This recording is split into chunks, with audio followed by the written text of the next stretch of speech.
Patrick Finucane was an Irish human rights lawyer killed by loyalist paramilitaries acting in collusion with the British government intelligence service MI5. In 2011, British Prime Minister David Cameron met with Pat Finucane's family and admitted the collusion, although no member of the British security services has yet been prosecuted. Finucane's killing was one of the most controversial during the Troubles in Northern Ireland.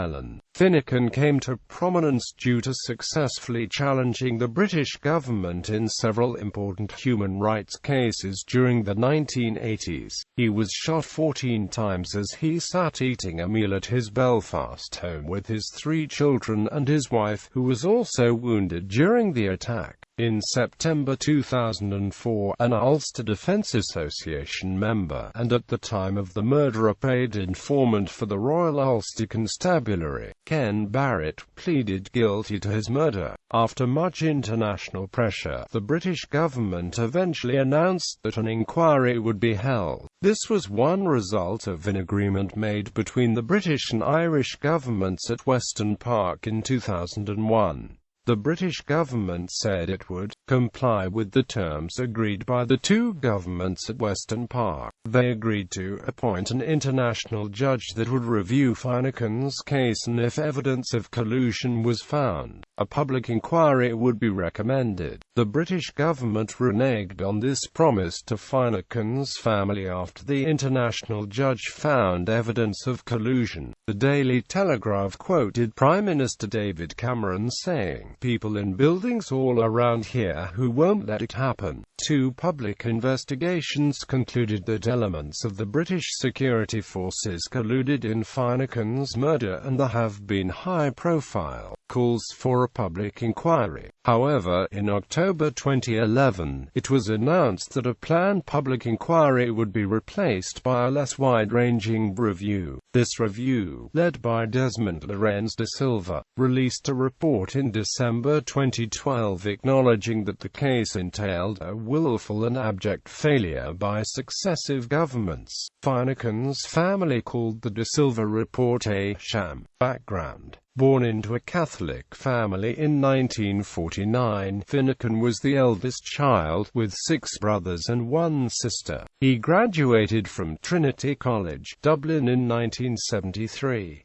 One of his brothers, John, a provisional Irish Republican Army member, was killed in a car crash in the Falls Road, Belfast, in 1972.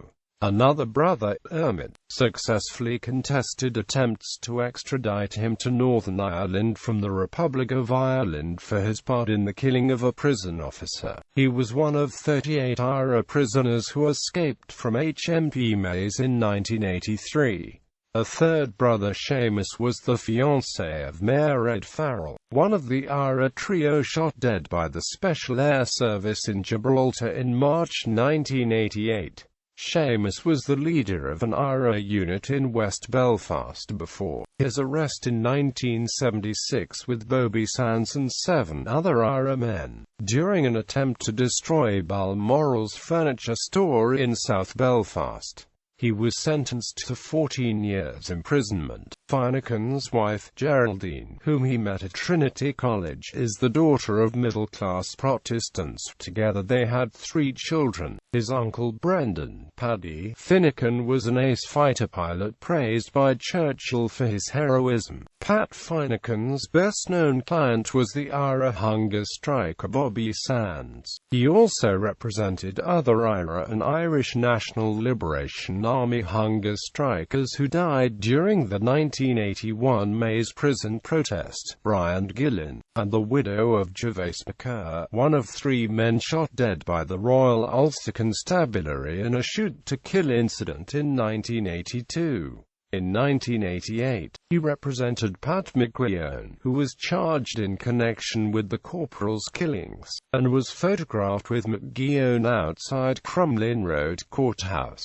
Killing: Finucane was shot dead at his home in Fort William Drive, North Belfast, by Ken Barrett and another masked man using a Browning high-power 9mm pistol and a .38 revolver respectively. He was hit 14 times. The two gunmen knocked down the front door with a sledgehammer and entered the kitchen where Finucane had been having a Sunday meal with his family. They immediately opened fire and shot him twice, knocking him to the floor.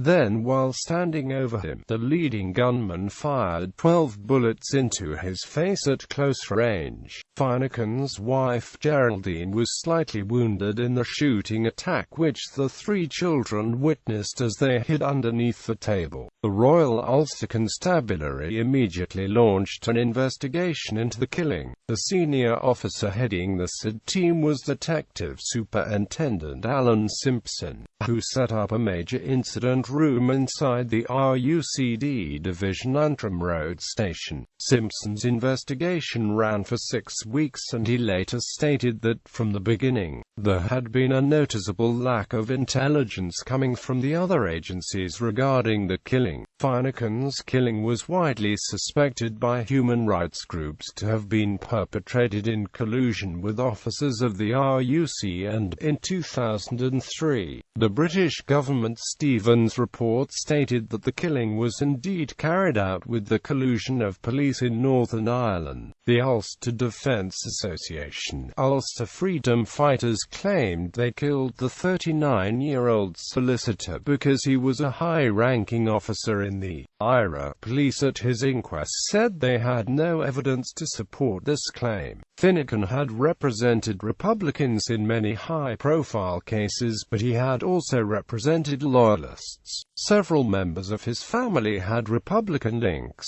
but the family strongly denied Finucane was a member of the IRA. Informer Sean O'Callaghan has claimed that he attended an IRA finance meeting alongside Finucane and Gerry Adams in Letterkenny in 1980.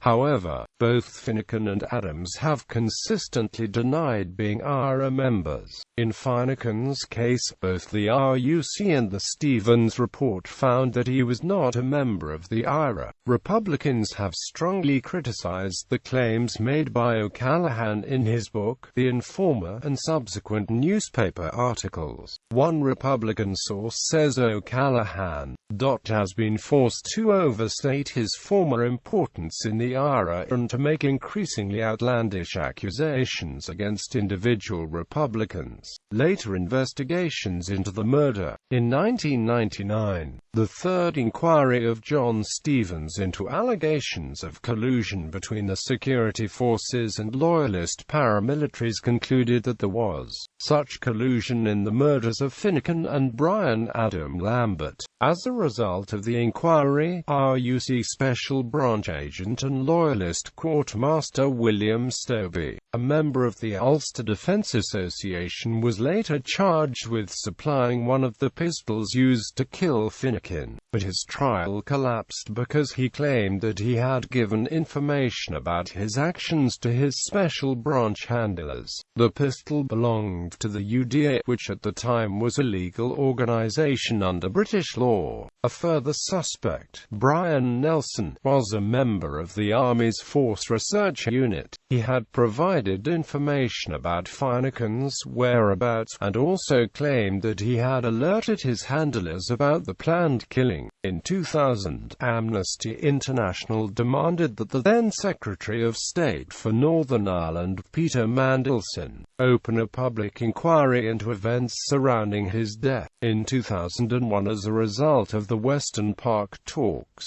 a retired Canadian judge, Peter Corey, was appointed by the British and Irish governments to investigate the allegations of collusion by the RUC, British Army and the Gardaí in the killing of Finucane, Robert Hamill and other individuals during the Troubles. Corey reported in April 2004 and recommended public inquiries be established, including the case of the Finucane killing. In 2004, a former policeman, Ken Barrett, pleaded guilty to Finucane's murder. His conviction came after a taped confession to the police, lost since 1991, resurfaced. In June 2005, the then Irish Taoiseach Bertie Ahern told a U.S. Special Envoy to Northern Ireland that everyone knows the UK government was involved in the Murder of Pat Finucane. On the 17th of May 2006, the United States House of Representatives then passed a resolution calling on the British government to hold an independent public inquiry into Finucane's killing. Initial investigations. A public inquiry was announced by the British government in 2007, but it was halted under the Inquiries Act 2005, which empowers the government to block scrutiny of state actions. Finucane's family criticized its limited remit and announced that they would not cooperate. Judge Peter Corey also strongly criticized the act. Amnesty International has reiterated its call for an independent inquiry, and have called on members of the British judiciary not to serve on the inquiry if it is held under the terms of the act. Finucane's widow, Geraldine, has written letters repeating this request to all the senior judges in Great Britain, and took out a full-page advertisement in the newspaper The Times to draw attention to the campaign. In June 2007, it was reported that no police or soldiers would be charged in connection with the killing. On the 11th of October 2011, members of the Finucane family met with Prime Minister David Cameron in Downing Street. Cameron provided them with an official apology for state collusion into Pat Finucane's death. Following the meeting, Finucane's son Michael said that he and the family had been genuinely shocked to learn that the Corey recommendation of a public inquiry, previously accepted by Tony Blair, would not be followed, and that a review of the Stevens and Corey case files would be undertaken instead. Geraldine Finucane described the proposal as nothing less than an insult, a shoddy, half-hearted alternative to a proper public inquiry. The following day, the official apology was given publicly in the House of Commons by the Secretary of State for Northern Ireland, Owen Paterson. A Silver report on the 12th of December 2012, the government released the Pat Finucane Review, the results of the inquiry conducted by Sir Desmond A. Silva. The report documented extensive evidence of state collaboration with loyalist gunmen, including the selection of targets, and concluded that there was a willful and abject failure by successive governments to provide the clear policy and legal framework necessary for agent handling operations to take place effectively within the law. Prime Minister David Cameron acknowledged shocking levels of collusion and issued an apology. However, Finucane's family denounced the De Silva report as a sham and a suppression of the truth, into which they were allowed no input. In May 2013, state documents dated 2011 disclosed through the courts revealed that David Cameron's former Director of Security and Intelligence, Kieran Martin, had warned him that senior members of Margaret Thatcher's government may have been aware of a systemic problem with loyalist agents at the time of Pat Finucane's death, but had done nothing about it. 2015 lawsuit. In late 2015, three former RUC officers, Trevor McIlroth, Johnston Brown and Alan Simpson, filed suit in the High Court in Belfast against the Police Service of Northern Ireland, alleging that, in order to cover up a conspiracy, the PSNI obstructed their investigation into the murder in violation of the European Convention on Human Rights. The lawsuit alleged that a senior RUC official told Simpson, who headed the investigation, not to get too deeply involved in this one. Simpson further alleged that a senior special branch official who told Simpson during the investigation that he knew nothing, was revealed by the De Silva report to actually have been privy to significant information. Posthumous. Finucane's law firm, Madden and Amp Finucane Solicitors, led by Peter Madden, continues to act for those it considers to have been victims of mistreatment by the state, or the survivors. The Pat Finucane Centre, named in his honour, is a human rights advocacy and lobbying entity in Northern Ireland.